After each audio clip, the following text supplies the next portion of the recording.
বন্ধুরা good morning.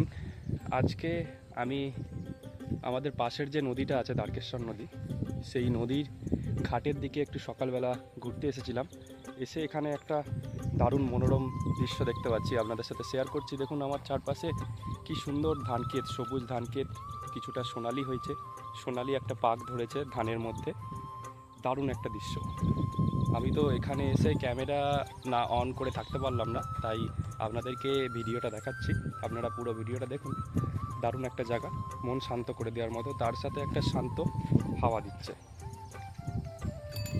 শরতের নীল আকাশের নিচে সবুজ ধানক্ষেতে একটা সোনালি আভা দারুণ লাগছে দেখতে। আর তার সাথে শিশির বিন্দুগুলো মনে হচ্ছে হীরের মতো চকচক করছে। আমাদের গ্রামের সকালের দৃশ্যটা কিছুটা এইরকমই।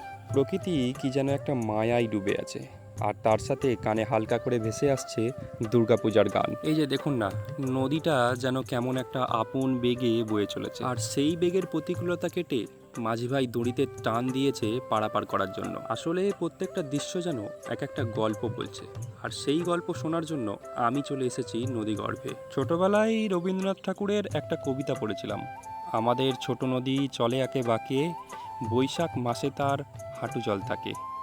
হ্যাঁ, সেই নদীটা এই দ্বারকেশ্বর নদীটা নয় তিনি যে নদীর কথা বলেছিলেন, তবে এই কবিতায় তিনি যে লাইনগুলো লিখেছিলেন সে লাইনগুলো এই নদীটার ক্ষেত্রে কিছুটা প্রযোজ্য। তবে সে যাই হোক, আমি এখন কাশবাগানের মধ্যেখান দিয়ে যাচ্ছি। দেখুন তো কেমন লাগছে জায়গাটা। আপনারা যদি এই জায়গাটায় ঘুরতে আসতে চান অবশ্যই আমাকে কমেন্ট করে জানান, আমি আপনাদেরকে ঘুরিয়ে দেবো। বাকি সবাই ভালো থাকবেন, সুস্থ থাকবেন। দেখা হচ্ছে আবার একটা নতুন ভিডিওতে।